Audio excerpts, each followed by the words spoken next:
Welcome to the Badass Direct Sales Mastery Podcast with your direct sales dom, Jennie Bellinger. Badass Direct Sales Mastery is a podcast for rock star direct sales moms who are determined to make their business kick ass. Jennie will share her knowledge of effective sales and recruiting techniques, tips to get what you want from your business, and will interview direct sales professionals and leaders from various companies.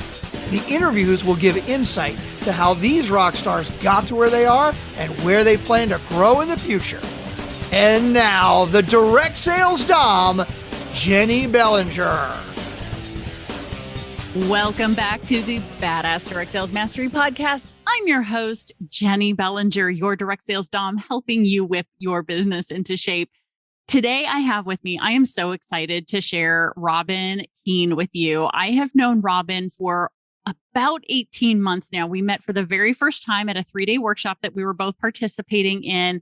And we have connected on so many different levels because we work with a lot of the same kind of people, but we work with them in different ways. So let me tell you about Robin Keehn. Robin is the founder of the Quitting Culture. She helps women and men get clear on their purpose and identify and quit all the things that get in the way of achieving it. A former music and dance studio owner, mom to 4 children, and a business coach, Robin knows the impact of unintentional and intentional quitting and how they have an impact on our experience of ourselves and our lives. So Robin loves working with moms and kids who are trying to figure out how they can live their best possible life. And so Robin, welcome to the show. Thanks, Jennie. It's so great to be here with you today. I'm excited to talk to you about this topic.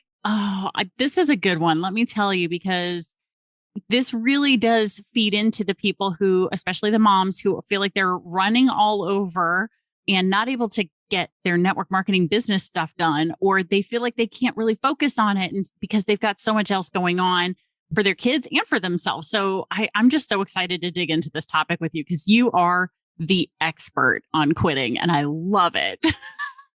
Yeah. Well, I've got to, I have my experience of growing up with my parents never letting me quit anything, which was great training for me on some levels. On other levels, not such great training. And then I got to experience the whole thing around quitting with my own 4 kids. Different children wanted different things. And, quitting was an issue for a couple of them, not all of them.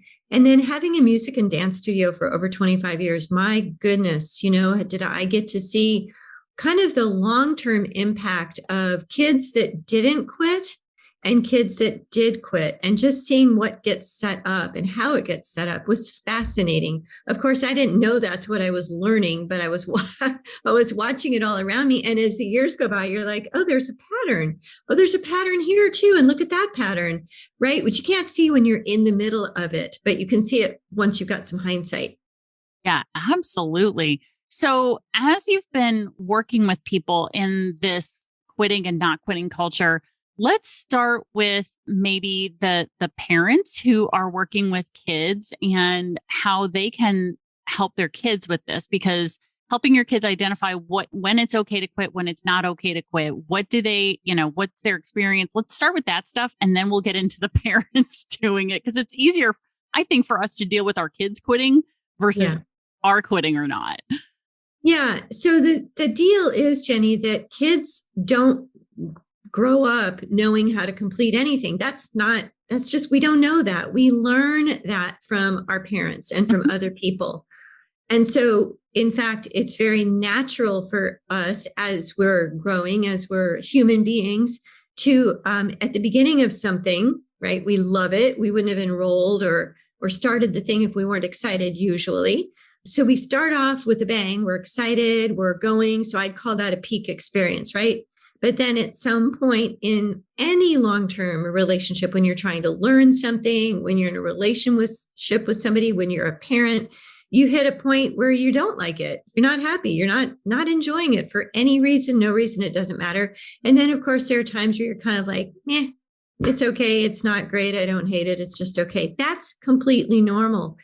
But we don't really think about that. And so we might kind of know that for ourselves, but then we become parents and we enroll our child in something with great intentions. And at the beginning, usually they love it and then they don't like it. And so as a mom then, or a mom or a dad, you're faced with, okay, now what? Like, am I a terrible mom if I make them keep going?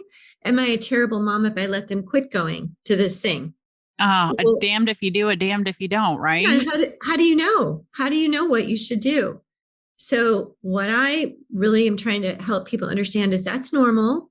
And when your kids are little, guess what? You get to choose. So I ran into this with my oldest daughter when she was in preschool, and I had a baby at the same time. And suddenly one day she didn't want to go. And she's like 4. And I'm like, what do you mean you don't want to go? Like, you're having a great time. You're having a great time last week. All of a sudden you don't want to go. I thought she was sick, kept her home, but then it kept happening. And I finally asked her teacher, like, what's up? And she said, well, Robin, she's 4, but she's super smart. And in fact, you get to choose, is she safe here? And do you value the activity? And if your answer is yes, then you decide. She's too young. She can't possibly make up her mind. She can't know what's in it if she quits, right? So that was my first direct experience as a mom going, oh my gosh, I get to choose. So what I've learned is it's best if you as a parent know why you're enrolling your kid in something and what you want them to achieve. Do you want them to learn a skill? And that would be an end point. If they learned it and they don't like it and you're done, okay, they achieved something. Or could they go for a 6-week class, like swimming for 6 weeks and complete that, and then they're done. And then you get to decide again what you want to do next. What happens when a child has a success like that is they believe, even when they're 4 or 3 or 7, I'm good at something. I finished it. Like I achieved something, as opposed to when we let our kids quit because we are uncomfortable with their discomfort, right? They're crying, they're complaining. And then we just think, oh my God, they don't like it. We should just quit. For a young child, they don't have any idea why they quit. They cried, they whined, and they quit. But the story they tell themselves is later, I wasn't very good at it. I just wasn't good at it.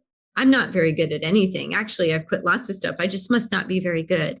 So what I watched in my studio over all those years were that the kids whose parents got that and could stand the crying and the upset, brief, temporary for the most part, and those kids stayed and got results, those kids were good at everything they tried because they had a concept of themselves as being good at stuff. I'm good at that.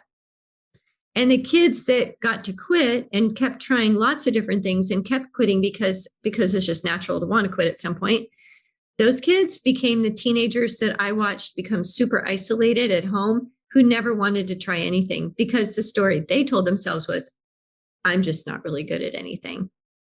So to me, the implications of this are huge. And I work with a lot of grown-ups who have the story of, I was never very good at anything. And so they don't complete stuff. They procrastinate, they put things off, they drop out, they sneak away, as opposed to the entrepreneurs I work with who are highly successful. They have built a habit of success. I'm good at this. I finish what I start.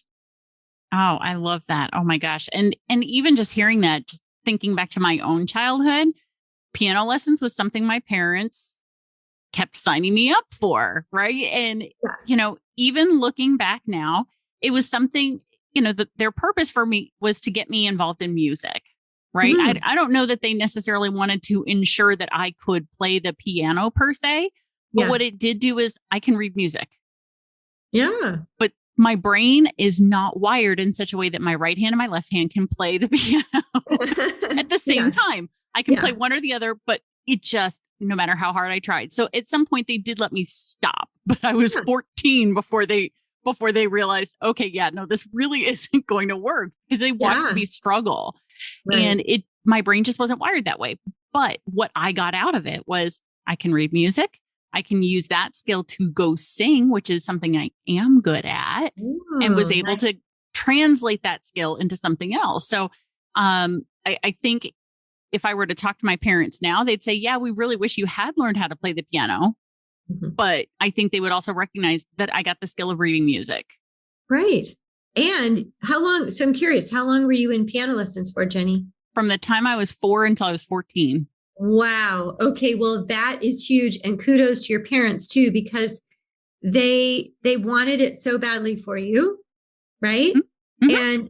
And you must have had some measure of success along the way. Oh, You participated in recitals, or you could do something. There was some level of satisfaction for your parents too in observing you. So good for you for hanging in there. And I love that at 14, your parents gave you a choice, right? Because that's wisdom too. I see the other side of this as well, which is, and I mentioned it, when we continue to do something that we shouldn't be doing, right? It's just not the right thing for us. Like, there's wisdom in stopping that thing. No shame here. I'm just not going to do this anymore. Like, I gave it a try. I completed, I did it for this long, or I learned this much, and now I'm out. And unfortunately, my parents, I'm not upset about anything my parents did regarding this, but what they instilled in me, because they never let me quit, was that you don't get to quit. And so as a woman, and I think women have this more than men, we commit to things with good intentions and then realize they're really not good for us.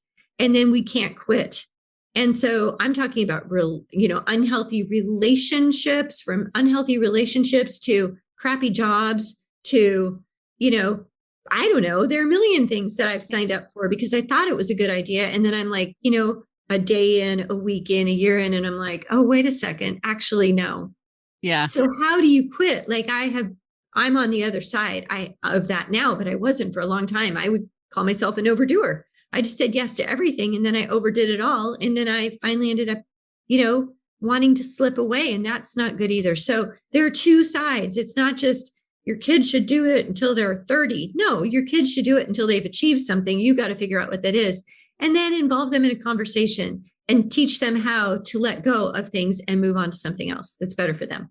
Absolutely. And when I think back, what I'm trying to do is give the listener a framework for what that looked like, at least in my life. Right. So the way that looked in my life was my parent, I sat down with my mom. I remember it was my mom, not my dad, and said, look, I'm just struggling, and I'm not I don't think I'm ever going to be able to do it because I've tried. You watch me try. I get frustrated with practice every day.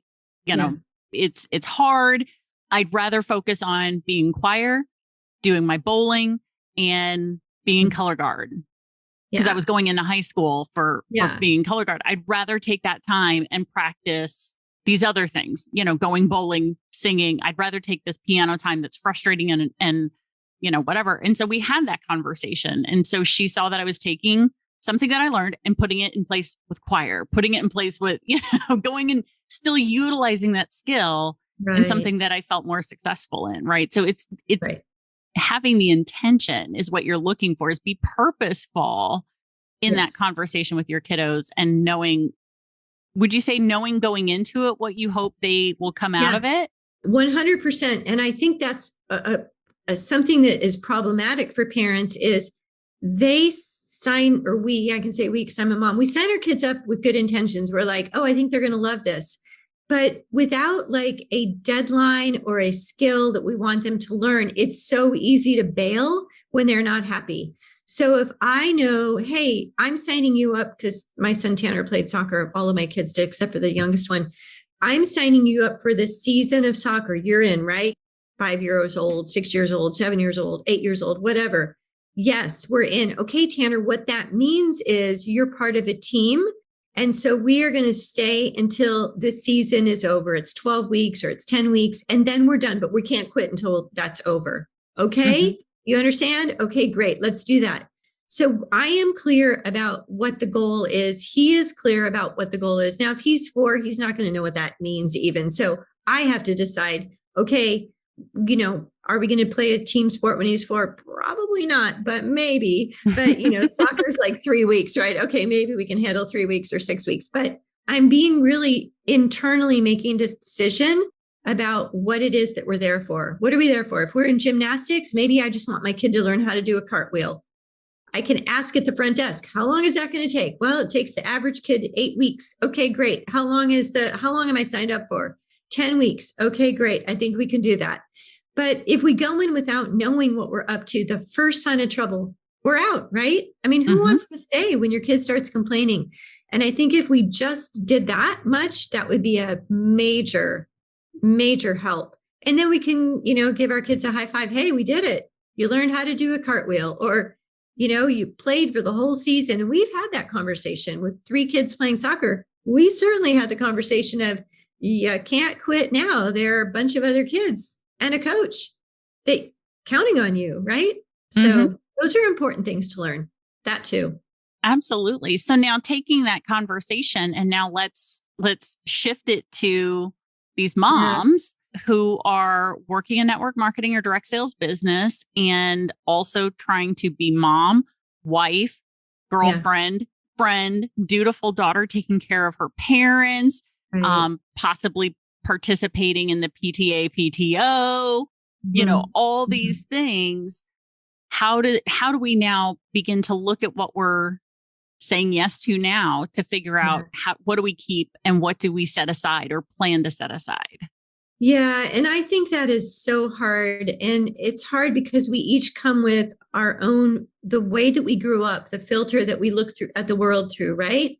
So being my age, I grew up with a mom who pretty much, God bless her, taught me how to be a martyr. Like, everyone else goes first, you go last. Like, if somebody needs something, you jump through every hoop to make sure that they're taken care of. Doesn't matter if you don't sleep tonight. Seriously, it was pretty extreme in a lot of ways.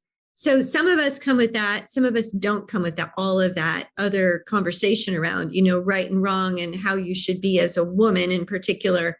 But regardless of that, I think, I finally got wise enough to look at what I would call opportunities that came my way. Can you help with this bake sale? Can you do this? Can you do that? And I finally got to the point where I was like, look, I'm good at this and I enjoy this. So I will say yes to this, but rather than spread myself thin and put myself in places that I don't enjoy and things I don't like doing, I can say no. There are so many things I can say yes to. I can say no to the things that are just not a great fit for me. And starting to notice, like, actually, if you're an introvert, no, you probably don't want to stand at a table selling brownies to strangers, right? Rude. But you might be better off making brownies. Maybe that would make you happy. Like, just even starting to notice, I like this, I thrive at this, I suck at that, I'm going to say no. Even that little bit would make a big difference. And removing the guilt around saying no, right? It's okay if you say no. You can't say yes to everything, just like you can't make everybody happy. You can't say yes to everything. But then the bigger question for me, Jenny, is, when we've already committed and we recognize, actually, this is a no for me, what am I going to do now? And so our friend Virginia coined it the unspoken broken. You slip away, right? I'm not going to tell you, I'm just not going to show up, which, being in network marketing too, right? Like, you can't do that. So that's not a great strategy. So, there is a way of going and saying to somebody, hey, you know what? It takes some nerve, it takes some courage to do it, but hey, you know what? I've noticed that this thing that I said I would do, it's not working for me. Like, I keep finding myself not wanting to show up for this. And yet I have an agreement with you. And I'm wondering, and the impact on me, the impact for me is I'm hiding out and I'm resentful when I get here. And so I don't want to feel that way. I want to enjoy the time I invest in this group or whatever it is. So I'm wondering if we can negotiate a different arrangement. Can we renegotiate this? And it could be the renegotiation is I'm done and I'm sorry, but I would rather tell you than slip away. Or it could be, hey, you know what? I signed up for this. I'm not good at it. I'm not going to like it. Can I please get a different job? Can I please make the brownies instead of sell the brownies? Could we do that instead? And you know what? People are so shocked when we do that. I've rarely had anybody say no to me. They're usually like, oh, wow, thanks for telling me. I had no idea. Yeah, why don't you make the brownies? That'd be great. Right? It's so refreshing to have somebody actually show up and say what's on their heart and be honest and ask to renegotiate. You're rare if you can do that. And it ends up being so much better. It's so much more legitimate and authentic, and it's freeing. It's so freeing when you can just say that. Absolutely. And I want to jump back to what you started with first before we talk about the renegotiation, because I do want to address that too. But just the learning how to say no was huge for me, right? Just learning a way to say no, not just no, because many of us struggle with just saying that word, just that one word, right? Yeah. And what made saying no easier for me was when I was asked to do something and it didn't fit my plan, my goals, my purpose, or my strengths. Right? It didn't fit into my life in any way, shape, or form. And I had no actual desire to do it, except that I would love to help this person out. Yeah. What helped me say no was saying, hey, I just don't have the bandwidth to do that right now. So I'm going to say no now rather than committing and then not doing what I said I was going to do. Yeah. Totally. Right. And this will give you time to find somebody who does have the bandwidth to help you out. And that is completely fair. That is a fair request. And reasonable people will say, oh, thank you for telling me. Exactly. Because it's somebody asking for somebody to do something and believing they're going to, only later to discover that they had no intention, or maybe that wasn't even the thing. Maybe they just didn't do it. We don't know why they didn't do it. Oh my gosh, what a disappointment. What an upset, right? So I would rather know right now, nope, Jenny said she doesn't have the bandwidth. Okay, I will now move on. Like you said, right. It's a gift actually to get a no from somebody rather than to get a thinly disguised yes that means no. Right, exactly. Those maybes or I'll think about it, and then you just never respond back and you completely ghost them because you feel guilty. That affects the relationship, right? And so just for me, having those words was a life changer, because then I was able to start saying no to more things. And unfortunately, the person I started saying more no's to more often than anybody else was actually Virginia. Oh, that's funny. Yeah, but she could take it, right? Right, exactly. And she laughed the first couple of times I said it to her, because she's just like, oh man, should I have taught you those words? And I was like, yes, you should have. Good practice. Right. That's true. Actually, that's a great point. Like, if you could even practice with somebody, a good friend, just, hey, ask me a question. I'm going to say no. Yeah. Let me practice saying no and just get it out of my system and get used to saying, I'm sorry, don't have the bandwidth, or not even, I'm sorry, I just don't have the bandwidth. You don't even have to apologize. If you can just say, I don't have the bandwidth.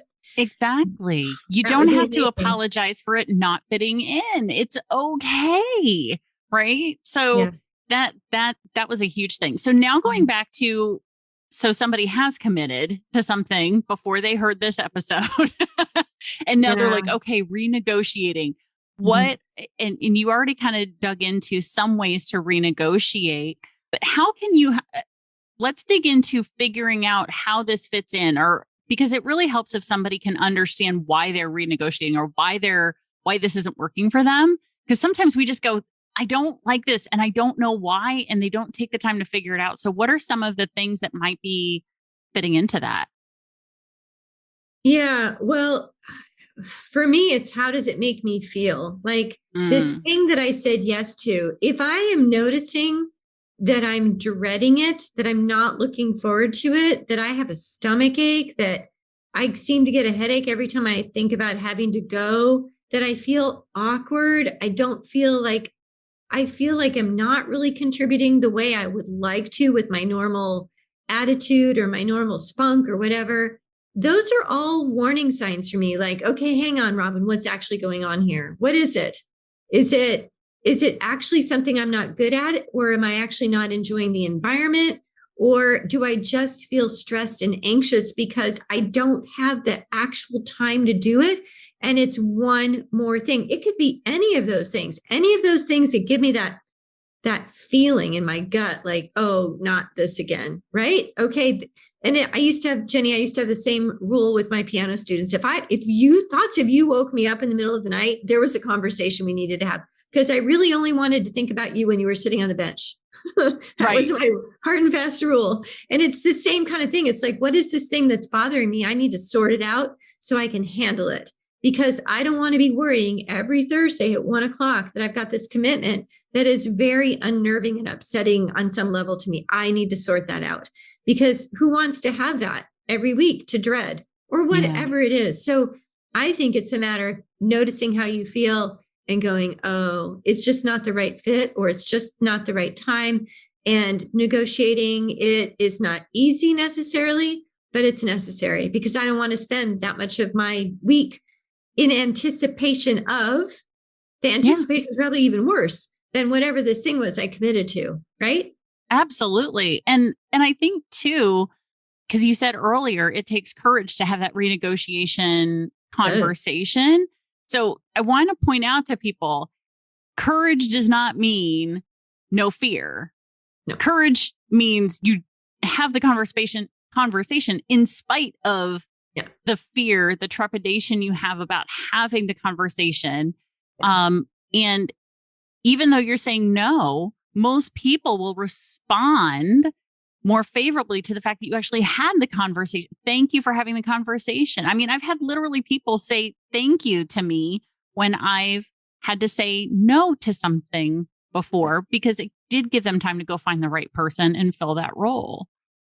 Yeah. And I think, unfortunately, what happens, and it's completely normal, but I'm always talking to my clients about this frequently, regularly, all of the role-playing conversation about what could happen when I do this thing, it's actually, your brain does not know the difference between fantasy and reality. So your brain is hearing you rehearse and worry and regurgitate all these things that could happen, and it feels like they have when they actually haven't.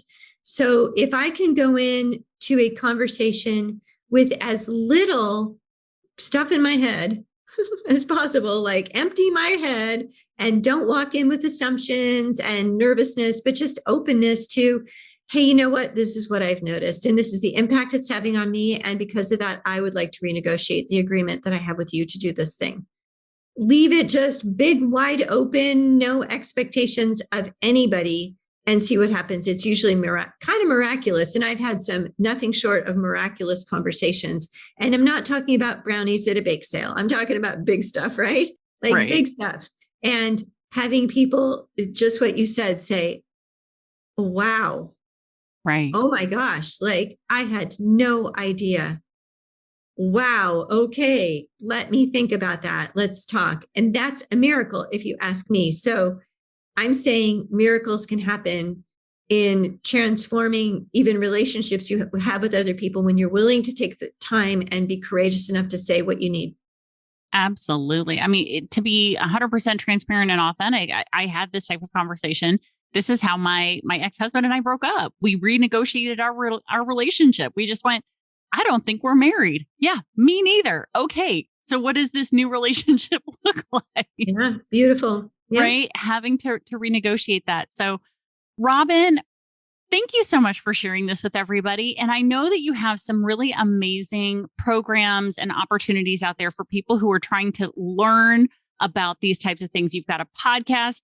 So how can people reach out to you to get more information about your Quitting Culture program? Yeah, thank you, Jenny. So Quit Proof Kids, QUIT, quitproofkids.com is my website where I talk about these topics for parents. And then Quitting Culture is my website where I kind of talk about all kinds of stuff, especially about accountability and things like that, which is kind of along these lines. So you can find me either place or on The Liberated Life, my podcast. And I'd love to talk to you. I'd love to find out, what's going on for you, because, I do challenges every once in a while too.